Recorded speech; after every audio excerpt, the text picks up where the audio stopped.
Bueno, hoy vamos a hablar sobre un género de bacterias que no se tiñe por la tinción de Gram.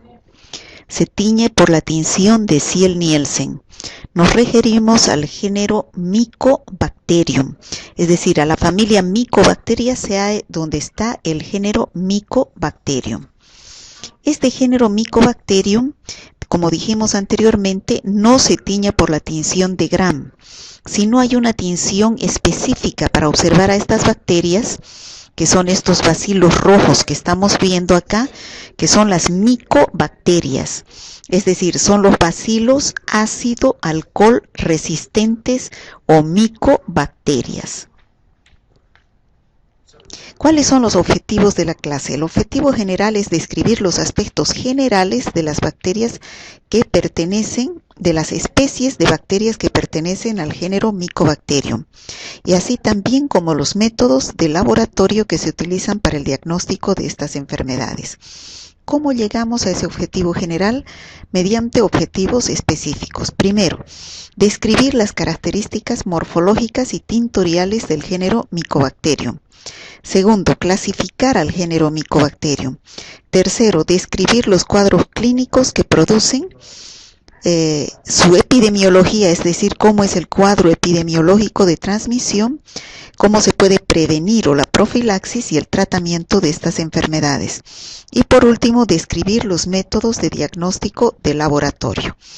Vamos a empezar con una introducción donde vamos a ver cómo es la clasificación taxonómica del género Mycobacterium. Este género Mycobacterium, como vemos acá en la última parte, pertenece a la familia Mycobacteriaceae. O sea, el género es Mycobacterium y existen varias especies, como ser Mycobacterium tuberculosis, Mycobacterium leprae, Mycobacterium smegmatis, Mycobacterium chelonae, bueno, muchas que están por aquí abajo como especies, pero este género pertenece a la familia Mycobacteriaceae, al suborden Corynebacterianae, al orden Actinomycetales, al filo Actinobacteria y al dominio Bacteria. ¿Qué características tienen estas bacterias del género Mycobacterium? Son bacilos aerobios, es decir, que crecen en con grandes cantidades de oxígeno. Por lo tanto, es una de las bacterias más importantes que produce las infecciones pulmonares crónicas como la tuberculosis pulmonar. Son inmóviles, no tienen flagelos y el tamaño oscila entre 0,2 a 0,6 micras de ancho por 1 a 10 micras de largo. Son bacilos. La pared celular es rica en lípidos. Esos lípidos, ceras o grasas, se llaman ácidos micólicos, lo que hace que su superficie sea hidrofóbica, es decir, que sea resistente al agua y da resistencia frente a los desinfectantes y tinciones de laboratorio. O sea, gracias a ese componente que tiene su pared, que es lípidos, ceras o grasas, llamados ácidos micólicos, le da resistencia a los diversos desinfectantes y tinciones de laboratorio, por lo cual lo hace un microorganismo muy resistente. Cuando han sido teñidos, no se puede decolorar con las soluciones ácidas. O sea que al teñir la tinción de Ziel-Nielsen, para decolorarlo se utiliza el alcohol ácido. Pero estos bacilos no son decolorados por el alcohol ácido, por lo cual reciben el nombre de bacilos resistentes a la decoloración con el alcohol ácido, llamados también bacilos ácido-alcohol resistentes. Como vemos acá, se observan sobre un fondo azul los bacilos de color rojo. Continúan siendo una causa muy importante de enfermedades y muertes en los países en vías de desarrollo, sobre todo en los países pobres, por las condiciones socioeconómicas que se encuentran en estos países en vías de desarrollo, hace que se favorezca el mecanismo de transmisión. La transmisión es por vía respiratoria, sobre todo la tuberculosis pulmonar. Se han identificado aproximadamente 100 especies de micobacterias, que son el Mycobacterium tuberculosis, el Mycobacterium leprae, el complejo del Mycobacterium avium, el Mycobacterium kansasi, Mycobacterium fortuitum, Mycobacterium chelonae, Mycobacterium abscessus, entre otros. Son otras características importantes que tienen, es que son muy exigentes, crecen muy lentamente, y se dividen cada 12 a 24 horas. Hemos visto que la mayoría de las bacterias se dividen por fisión binaria cada 18 a 20 minutos. En cambio, estas bacterias se dividen por fisión binaria cada 12 a 24 horas, lo cual hace que su crecimiento sea muy lento. Nosotros podemos observar estas colonias que vemos acá en este medio de cultivo recién a las 4 a 6 semanas de haber sembrado. ¿Por qué? Porque su división es demasiado lenta. Es por eso que el cultivo no es un método que se utilice muy frecuentemente para su diagnóstico. El aislamiento de estas micobacterias de crecimiento lento, que son sobre todo el Mycobacterium tuberculosis, Mycobacterium avium, Mycobacterium intracelulare, como dije anteriormente, necesitan entre 3 a 8 semanas de incubación.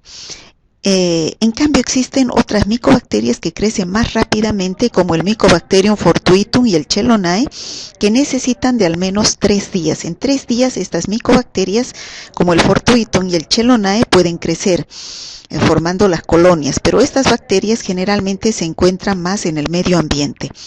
El Mycobacterium leprae no crece, es decir, hasta el momento no existen medios de cultivo en los cuales se cultiven in vitro en los laboratorios a estas bacterias.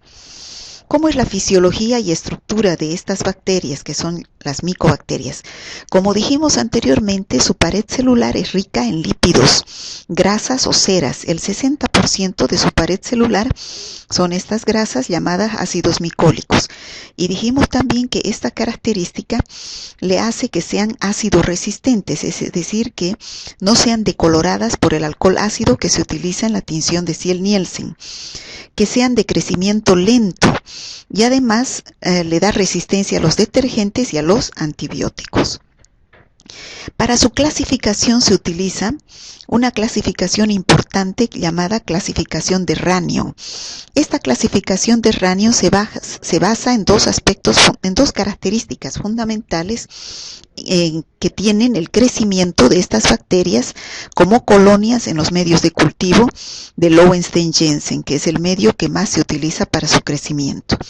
Algunas colonias pueden crecer formando colonias así incoloras o blanquecinas sin pigmento, y otras bacterias del género Mycobacterium crecen formando colonias con pigmentación naranja o amarillenta. Entonces, a estas que crecen con pigmentación naranja o amarillenta se denominan micobacterias cromógenas, y a estas que no producen pigmentación o color se denominan acromógenas.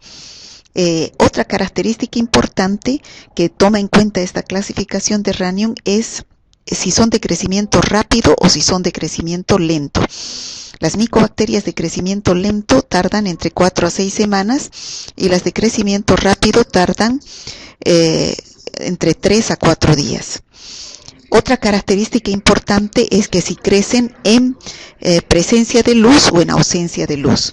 Generalmente las que crecen en presencia de luz se llaman fotocromógenas y producen pigmento en presencia de luz. En cambio, las que crecen en la oscuridad se llaman escoto y si producen pigmento se llaman escotocromógenas. Entonces, es así que tenemos la clasificación de Ranion, donde tenemos el grupo O, que es de crecimiento lento, donde tenemos al Mycobacterium tuberculosis africanum, Mycobacterium bovis, Mycobacterium ulcerans y Mycobacterium leprae. Estas micobacterias que son del grupo O, entonces son micobacterias que se llama también este grupo el complejo tuberculosis. Aquí tenemos los 4 grupos de la clasificación de Ranion. El grupo 1, que son de crecimiento lento, que son fotocromógenas. ¿Qué quiere decir? Que crecen en presencia de luz y producen pigmentos, colonias pigmentadas. Pueden ser amarillas o naranjas. Aquí tenemos el Mycobacterium kansasi, Mycobacterium marinum o Mycobacterium simiae. Entonces podemos decir que son este tipo de colonias fotocromógenas en presencia de luz y producen pigmentos en las colonias que crecen. El grupo 2 tenemos de crecimiento lento, también de crecimiento lento como las anteriores, pero son escotocromógenas, es decir, que producen pigmento en la oscuridad, cuando las estufas no están en presencia de luz. Aquí tenemos al Mycobacterium scrofolaceum, Mycobacterium sulgae, Mycobacterium gordonae, Mycobacterium flavescens y Mycobacterium cenopi. Luego tenemos en el grupo 3, que son de crecimiento lento, son estas no cromogénicas, es decir, que no producen pigmentación. Aquí tenemos al Mycobacterium avium, al Mycobacterium intracelulare, al Mycobacterium gastri, Mycobacterium terrae, Mycobacterium complex y Mycobacterium triviale. Y por último tenemos al grupo 4 de Rhanium, que son de crecimiento rápido, que crecen ya a los 3 días. Aquí tenemos al Mycobacterium fortuitum, Mycobacterium chelonae, Mycobacterium filei y al Mycobacterium smegmatis y vaccae. Vamos a empezar por uno de los más importantes, que son el Mycobacterium tuberculosis. Aquí tenemos la tinción de Ziel-Nielsen vista muy claramente, donde sobre un fondo azul se observan los bacilos de color rojo.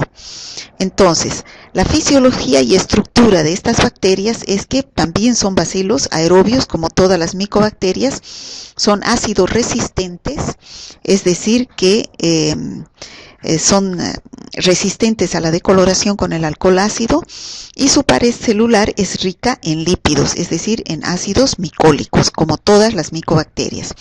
¿A qué se debe la virulencia que tienen estas bacterias? A que son fagocitadas por los macrófagos, que son nuestras células de defensa, pero estas bacterias tienen la capacidad de crecer dentro de los macrófagos y al final, estos macrófagos son destruidos y se liberan estas bacterias. Entonces, pero para que suceda todo esto, la enfermedad depende de la respuesta del huésped a esta infección. ¿Cómo es la epidemiología? Sabemos que esta es la tuberculosis, el Mycobacterium tuberculosis produce la enfermedad llamada tuberculosis.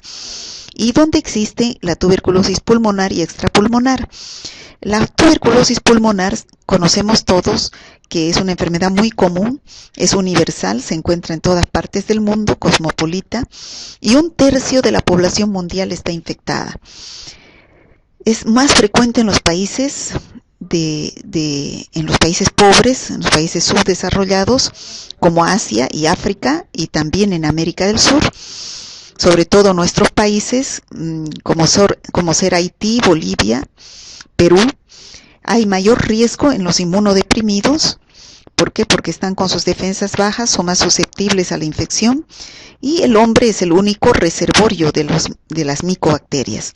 La transmisión generalmente se produce, como vemos acá en la figura, por las gotitas de saliva o gotitas de flujo. La vía de transmisión es respiratoria en la tuberculosis pulmonar. La más común, como vemos, los cuadros clínicos aquí, tenemos la tuberculosis pulmonar y la tuberculosis extrapulmonar. El foco primario se origina en los pulmones y de ahí puede diseminarse a otras localizaciones, pero todo esto depende de la inmunología de los pacientes. Generalmente esto de la tuberculosis extrapulmonar se produce en pacientes inmunodeprimidos o no tratados. Entonces, aquí tenemos los cuadros clínicos más importantes, que son la tuberculosis pulmonar. Como dije anteriormente, la patogenia de la enfermedad, cómo se origina la enfermedad. Generalmente el cuadro primario se origina en los pulmones, es decir, que la bacteria ingresa por la vía aérea a las vías respiratorias y se localiza en los pulmones. En los pulmones es fagocitado por los macrófagos alveolares, pero en un 30% de los casos estos macrófagos son incapaces de destruir a la micobacteria, y entonces la bacteria se multiplica dentro de los macrófagos, como dijimos anteriormente, y se genera la infección, que se caracteriza por el crecimiento en el interior de ese fagosoma de los macrófagos infectados. Es así que en la tuberculosis pulmonar evoluciona en varias fases o periodos. La primera fase es el periodo de inflamación, donde al ingresar la micobacteria hacia los pulmones se produce a nivel de los alveolos una lesión alveolar exudativa. ¿En qué consiste esta lesión alveolar exudativa? Que a nivel de los alveolos se forma una reacción inflamatoria aguda que se presenta con líquido de edema y fibrina. ¿Qué puede suceder con esta reacción inflamatoria que se produce en los pulmones? Dos cosas. Uno, todo depende de las defensas del huésped. Si el paciente tiene buenas defensas, se puede curar por reabsorción. Pero si el paciente no tiene buenas defensas, puede evolucionar hacia la segunda fase, que sería la formación del tubérculo. ¿Y en qué consiste la formación del tubérculo, que es esta segunda fase? En que se forma un granuloma. Este granuloma, que se forma en los pulmones, está constituido por tres áreas, por tres zonas. Una área central donde están las células gigantes, una zona media donde están las células epitelioides y una zona periférica donde están fibroblastos y linfocitos. Y la micobacteria se encuentra en el área central donde están las células gigantes. Entonces, si es que las defensas del paciente no son buenas, puede evolucionar hacia la casificación. Es decir, este tubérculo sufre una necrosis caseosa, que significa en que este granuloma se convierte en sufre una desintegración de células y bacilos, y entonces en el interior de ese granuloma se forma una masa coagulada, sólida y homogénea parecida al queso. Por eso es que se llama casium. Es decir, que este tubérculo se transforma en un casium, donde en el medio está el Mycobacterium tuberculosis. Bueno, aquí tenemos que el proceso inflamatorio se produce aquí en el pulmón y que puede llegar a evolucionar hacia la formación de un tubérculo. Este tubérculo se transforma en una zona caseosa, que es la tercera fase del periodo evolutivo de tuberculosis pulmonar. En ese foco de infección se genera este granuloma, como vemos acá, que se caracteriza por la presencia de tejido necrótico intragranulomatoso. Entonces los macrófagos van drenando este tejido y los bacilos son drenados hacia el espacio alveolar donde crecen.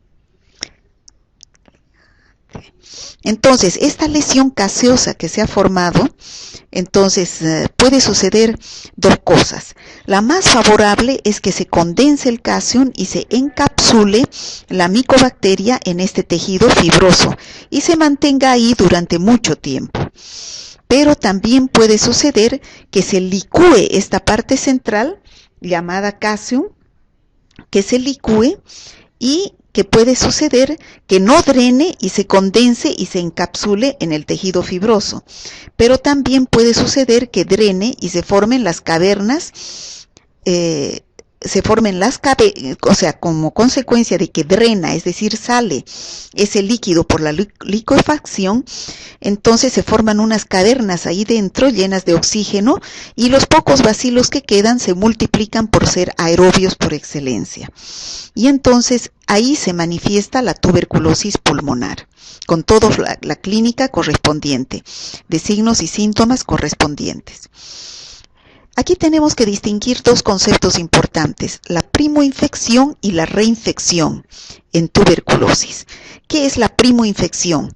La primoinfección, como su nombre indica, es un primer contacto, es una primera infección. Generalmente esta primera infección, este primer contacto que se da con el Mycobacterium tuberculosis se da en la infancia. Y la lesión que se forma es en la base exudativa del pulmón. Si nosotros sacamos una placa radiográfica, vamos a ver que si la lesión se localiza en la base exudativa del pulmón, entonces es una primoinfección. Generalmente cura por reabsorción. Ya una reinfección, es decir, una segunda infección, se da en la edad adulta. Entonces puede ser una reinfección endógena, es decir, del propio paciente, o puede ser una reinfección exógena que venga del medio externo a través de la inhalación de gotitas de saliva o gotitas de fluge contaminadas. Y la evolución va a ser hacia la formación ya sea del proceso inflamatorio de los tubérculos y la fibrosis, ¿no? Y que después va a convertirse en la calcificación, y la lesión generalmente se localiza en el vértice del pulmón. En el caso de que se manifieste la tuberculosis pulmonar, la clínica de la enfermedad puede presentarse bajo dos aspectos: los síntomas locales y los síntomas generales. ¿Cuáles son los síntomas locales? El paciente presenta tos y expectoración mucosa, mucopurulenta o purulenta. Esto es lo que se llama tos con expectoración purulenta, como pus verde amarillenta. O puede tener gotitas de sangre o hilitos de sangre. A esto se llama hemoptisis o expectoración hemoptoica, ¿no? Y hay disnea o dificultad respiratoria, y puede tener dolor torácico al toser. Esos son los síntomas locales, es decir, a nivel del aparato respiratorio. Pero generalmente también el paciente tiene síntomas generales, es decir, a nivel de todo su organismo, que se manifiesta por anorexia, es decir, falta de apetito, no tiene ganas de comer, o disminución del apetito, hiporexia. Astenia, tiene desgano, pérdida de peso. El paciente llega a perder mucho peso en el último mes. Tiene fiebre y sudoración nocturna o diaforesis nocturna, y malestar en general. O sea, como ustedes pueden ver, la signo-sintomatología de la tuberculosis es bien típica. La clínica en esta enfermedad, tomando en cuenta los tres pilares fundamentales para hacer el diagnóstico de una enfermedad, la clínica es la que más pesa, ¿no? También el laboratorio, porque damos el diagnóstico de tuberculosis pulmonar al observar una tinción de Ziel-Nielsen positiva, y también la epidemiología, preguntando si el paciente ha estado en contacto con alguna persona que tenga la misma signo-sintomatología, o conviviendo en el mismo cuarto o en el mismo lugar, trabajando sobre todo en las fábricas, que son los lugares de contagio porque el ambiente es cerrado y hay concentración de estas micobacterias. Entonces, así es que vemos que existe la tuberculosis pulmonar y la tuberculosis extrapulmonar. La tuberculosis pulmonar generalmente es la lesión primaria, es decir, primero siempre existe una tuberculosis pulmonar, para que después, dependiendo de las defensas del paciente, se va hacia otros órganos, dando lugar a una tuberculosis extrapulmonar. Así tenemos tuberculosis cutánea, meningitis tuberculosa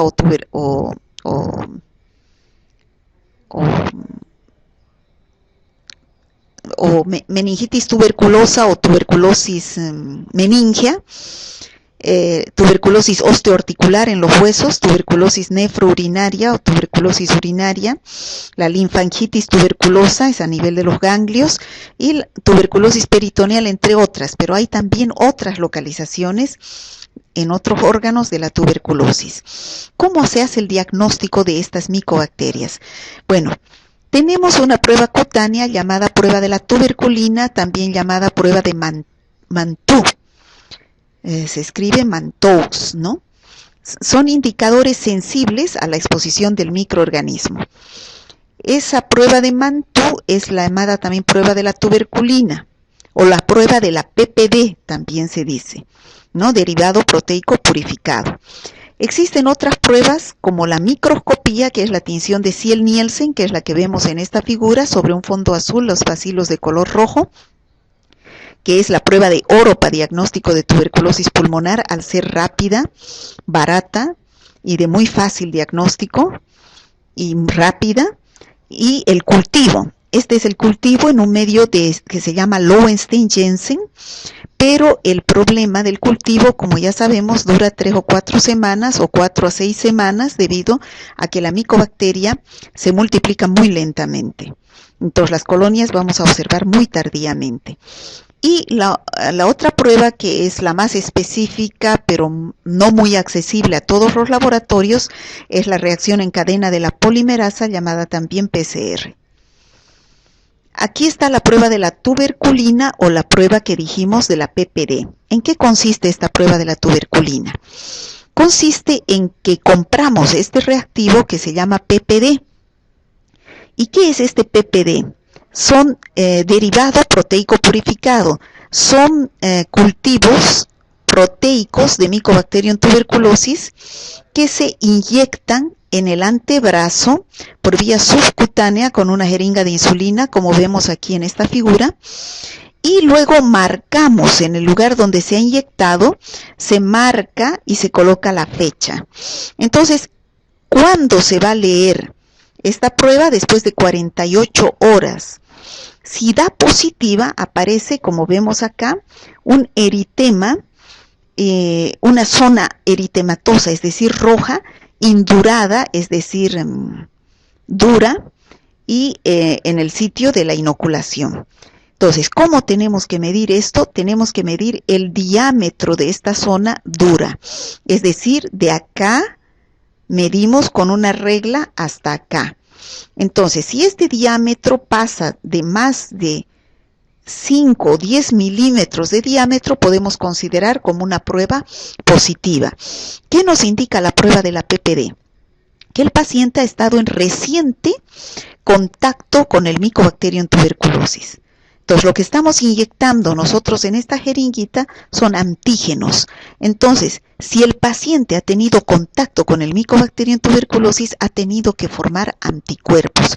Entonces, al inyectar el antígeno, con el anticuerpo formado se forma esta zona indurada que se manifiesta de esta forma, que se manifiesta por una zona eritematosa indurada que a mayor tamaño, entonces nos da positivo, que indica que la prueba es positiva y que el paciente ha estado en reciente contacto con el Mycobacterium tuberculosis.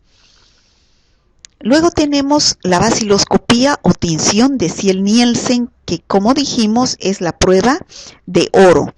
Es esta, la prueba de la baciloscopía, llamada también tinción de Ziel-Nielsen. Entonces, para este diagnóstico, mediante la baciloscopía, se deben pedir 3 muestras. La primera muestra es cuando el paciente va a la consulta del médico.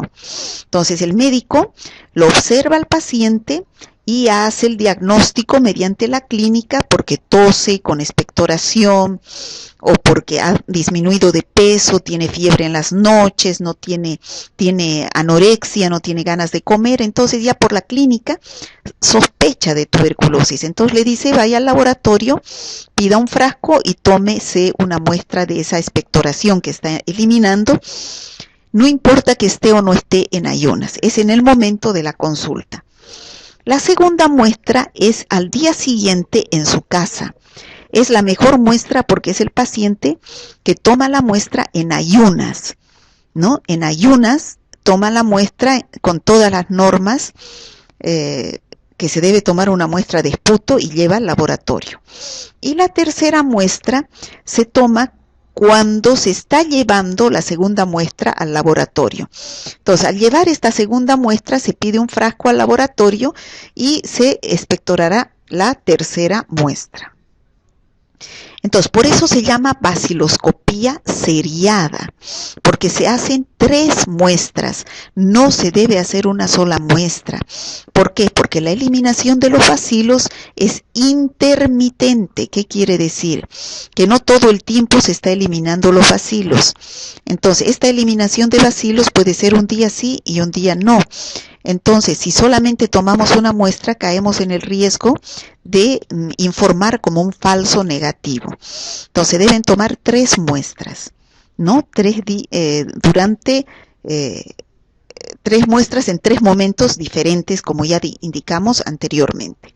Y se debe llevar la muestra lo más rápidamente posible al laboratorio. La calidad de la muestra es muy importante.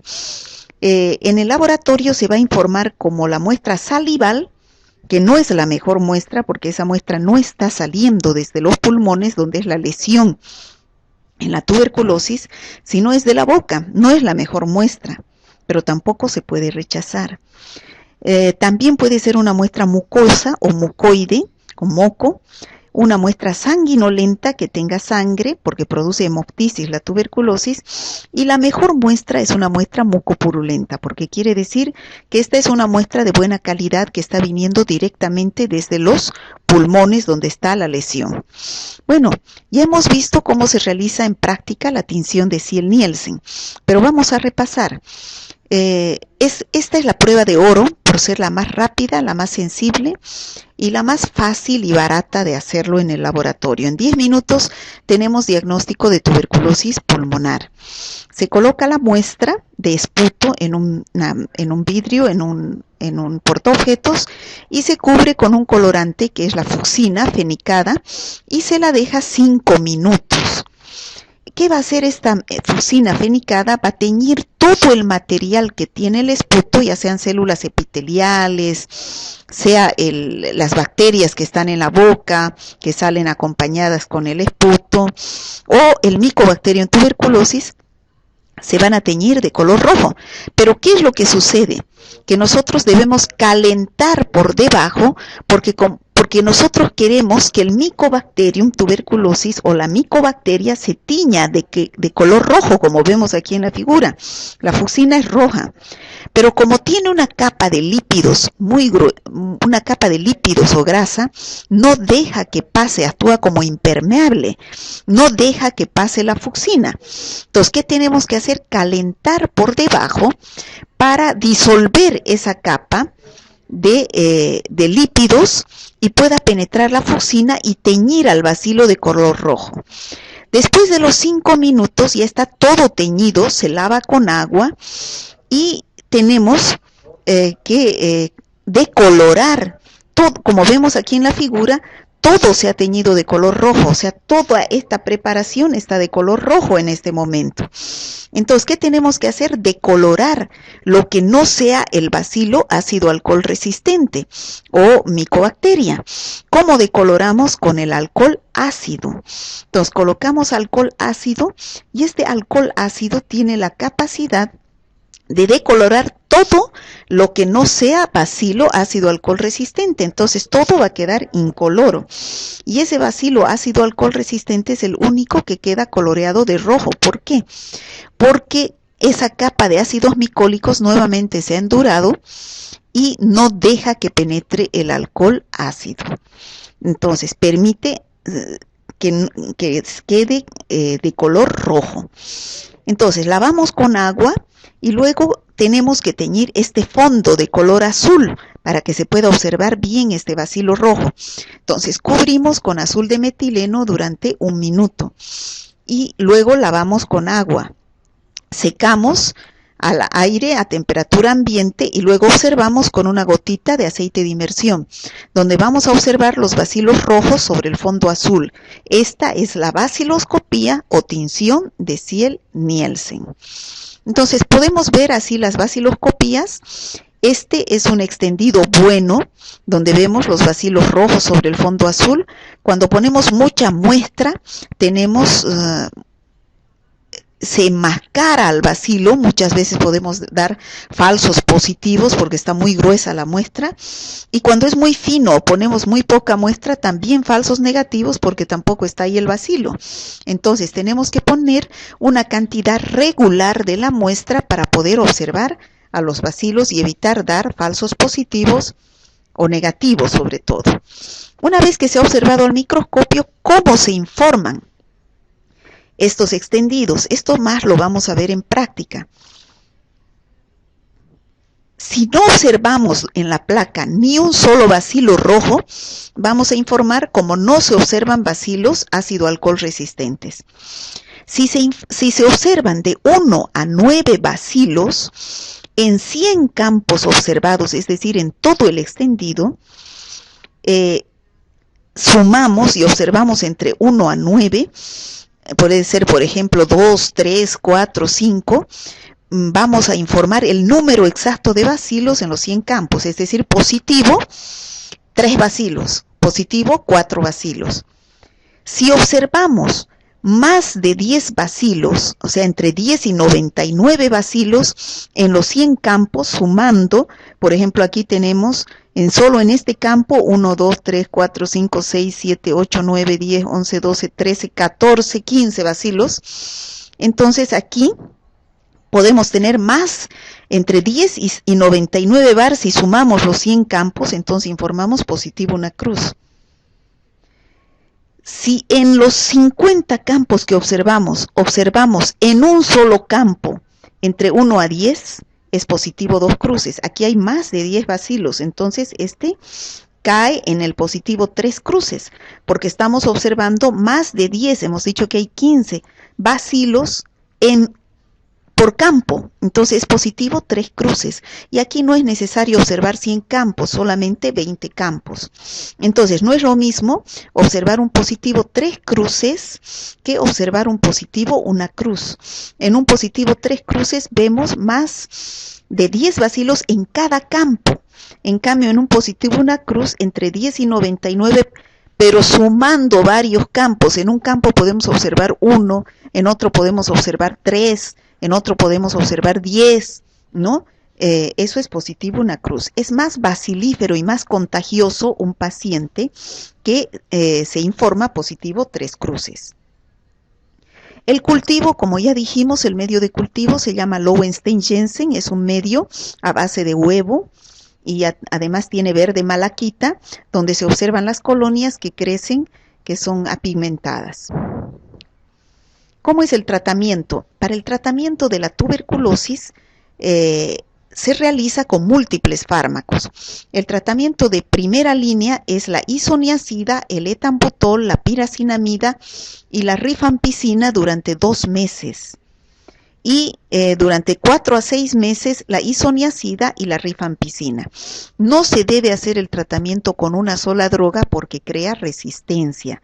El tratamiento es durante 6 meses y con estos múltiples fármacos de primera línea.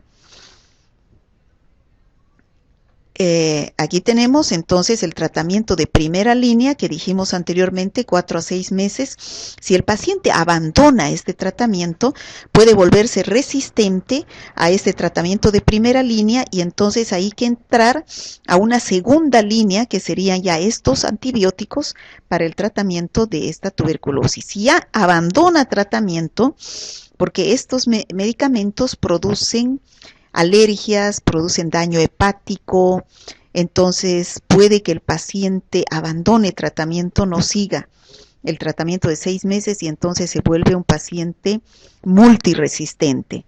Se llama MDR, multidrogo resistente.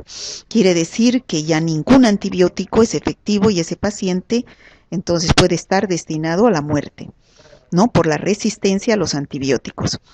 Entonces, llega a abandonar tratamiento por la toxicidad que producen estos fármacos y a eso se llama RAFA, reacción alérgica a los fármacos. ¿Cómo es la prevención? Si en una casa un miembro de la familia tiene tuberculosis, se debe hacer la inmunoprofilaxis, es decir, a los otros miembros de la familia dar isoniazida o rifampicina por 4 meses o rifampicina y piracinamida durante 2 meses porque hay el riesgo de contagio. El control de la enfermedad se hace vigilancia activa, es decir, si en una casa se ha detectado un paciente que está con tuberculosis pulmonar, entonces hay que vigilar, hay que ir a la búsqueda de ese paciente y su núcleo familiar y dar medidas profilácticas y terapéuticas para evitar la diseminación de la enfermedad. En el caso de la profilaxis en los recién nacidos, tenemos la vacunación que se llama la BCG, pero la vacunación con BCG no es para tuberculosis pulmonar, es para tuberculosis miliar, o sea, tuberculosis generalizada. No es para tuberculosis pulmonar, es para tuberculosis meningea, es para tuberculosis meningea. que se llama BCG, Bacilo de Calmette y Guerin. Es una cepa atenuada de Mycobacterium bovis que se inyecta a los bebés en la parte del antebrazo. Y es la seña que todos tenemos de haber sido vacunados con la BCG. Vuelvo a repetir, no previene tuberculosis pulmonar, sino tuberculosis meningia. Bueno, para otra forma de profilaxis es la protección respiratoria. Bueno, aquí tenemos dos tipos de barbijos, el barbijo común y el barbijo N95. Para la tuberculosis se utiliza el barbijo N95. ¿Por qué? Porque este tiene filtro mucho más pequeño, la bacteria es muy pequeña. Entonces, este barbijo no se debe utilizar porque los poros que tiene son muy grandes y la bacteria puede penetrar fácilmente. En cambio, este N95 brinda el 95% de eficiencia para el paso de las partículas pequeñas, que es el Mycobacterium tuberculosis, ¿no? Bueno, dentro de esta familia también tenemos, dentro de la familia Mycobacteriaceae, tenemos al Mycobacterium leprae, que como vemos aquí en la figura, se produce la lepra, ¿no? La lepra, que es una infección cutánea de las mucosas y del sistema nervioso. La lepra se manifiesta de diferentes formas, ¿no? Aquí tenemos unas máculas, aquí tenemos una lesión más grave, que son ya más pápulas, y lesión de la mucosa, dependiendo del tipo de lepra. La lepra es descubierta en el año 1873 por un señor llamado Hansen.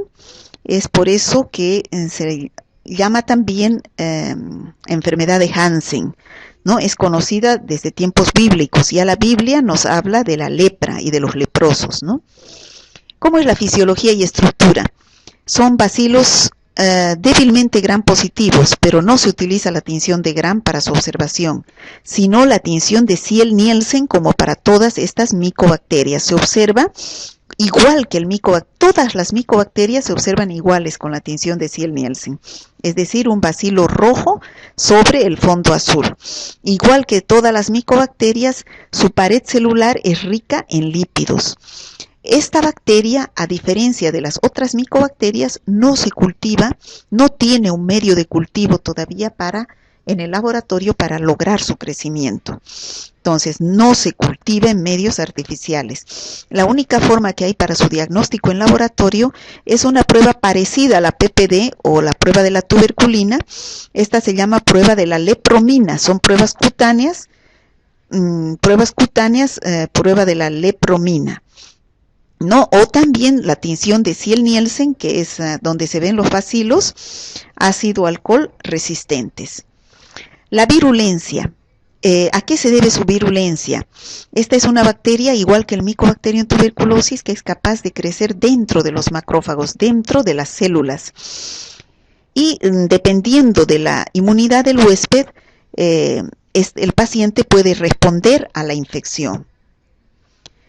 La epidemiología. Se encuentra lepra en todas partes del mundo. Desde el año 2002, más de 620,000 casos en Asia y en los países de India, Nepal y Brasil, en América, ¿no? En Latinoamérica.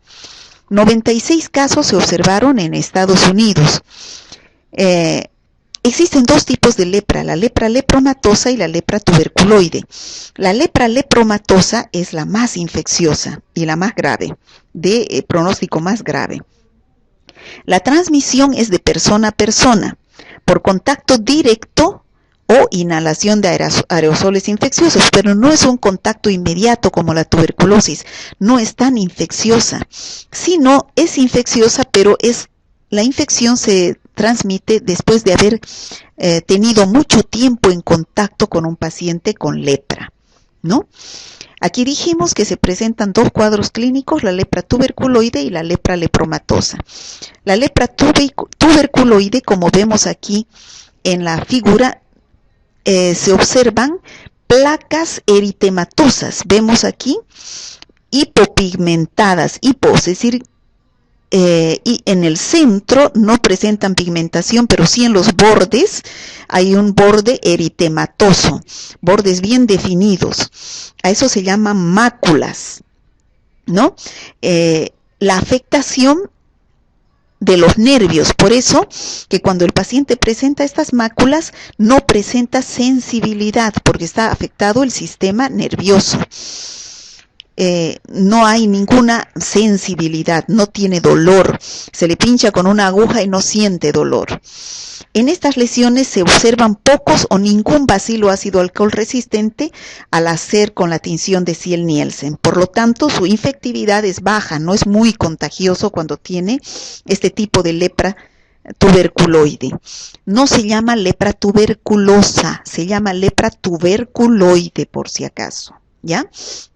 Esta es de pronóstico benigno y la de pronóstico maligno, que quiere decir que es de más gravedad, es la lepra lepromatosa, donde se observan, como vemos acá, estas máculas, pero después se transforman en pápulas, como vemos acá, estas pápulas, y nódulos pueden ser eritematosos y hay destrucción de los tejidos.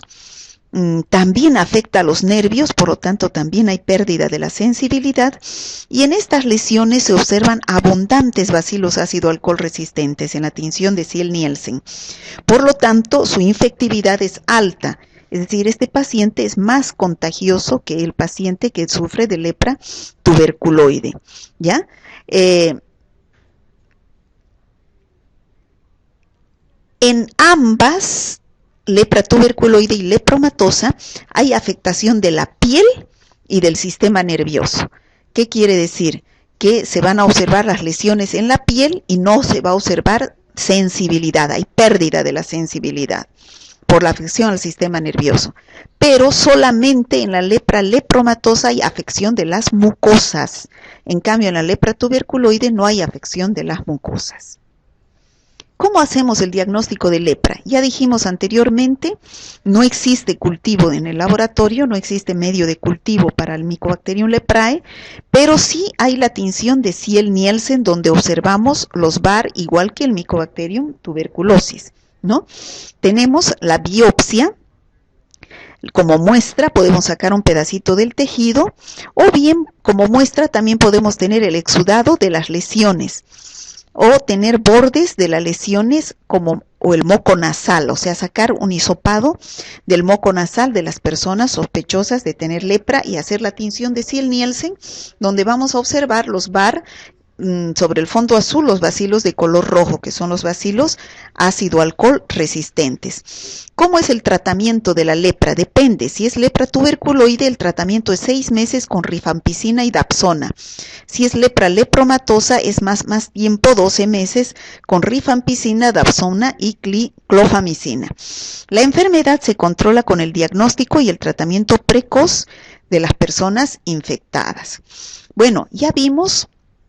Dentro de la familia Mycobacteriaceae hemos visto el complejo tuberculosis, donde está el Mycobacterium tuberculosis, Mycobacterium microti, Mycobacterium bovis, Mycobacterium africanum. Hemos visto el Mycobacterium leprae y ahora nos falta ver al complejo Mycobacterium avium. Es aquí donde están las micobacterias atípicas, es decir, que no son típicas. Generalmente estas bacterias están el Mycobacterium avium, Mycobacterium intracelulare, Mycobacterium scrofolaceum. Generalmente estas bacterias pueden presentarse bajo las siguientes formas. Pueden colonizar a los pacientes y estos presentan una colonización asintomática, ninguna signo sintomatología. O también más se caracteriza en pacientes inmunodeprimidos que pueden producir una enfermedad localizada a nivel pulmonar crónica parecida a la tuberculosis. O si no, en los pacientes inmunodeprimidos como pacientes que están en fase terminal SIDA, como una infección oportunista se presenta estas micobacterias atípicas en este tipo de pacientes con lesiones pulmonares y sobre todo linfadenopatías, inflamación de los ganglios.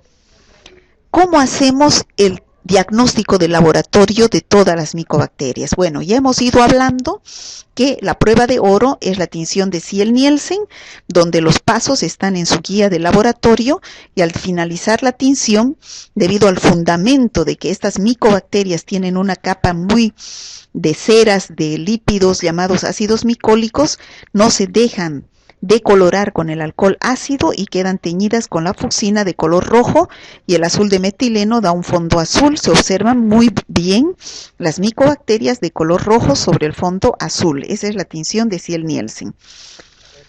Todas las micobacterias, excepto el Mycobacterium leprae, se cultivan en un medio de cultivo.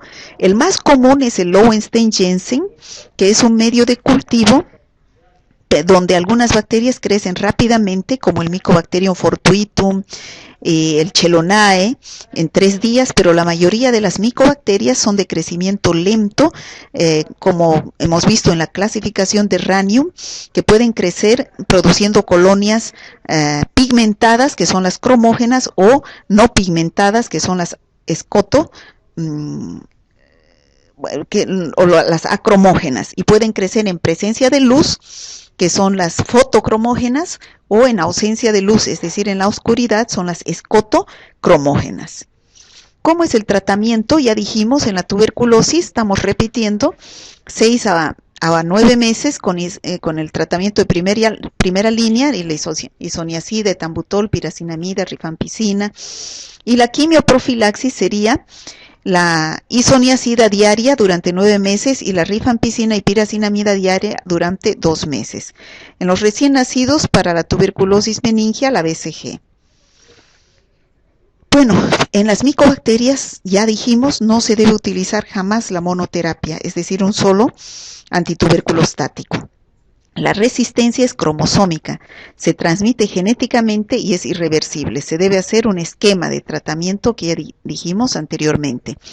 Debido a que 1/3 de la población mundial está infectada por Mycobacterium tuberculosis, el control se hace difícil y la eliminación o erradicación de esta enfermedad es casi imposible por el mecanismo de transmisión que tiene. Sin embargo, se puede controlar haciendo una vigilancia activa, es decir, detectando el caso de tuberculosis activa y poniéndose en contacto con sus familiares, vecinos, y haciendo un tratamiento profiláctico a esos pacientes para que no siga el ciclo de la enfermedad, no siga el ciclo epidemiológico, la cadena de transmisión, ¿no? Así existe en Bolivia el programa de tuberculosis que se ocupa del control y prevención de esta enfermedad, donde los medicamentos son gratuitos, las placas radiográficas son gratuitas y las baciloscopías también son gratuitas, ¿no? Eso es en el sistema público. Bueno, eso sería todo en este tema de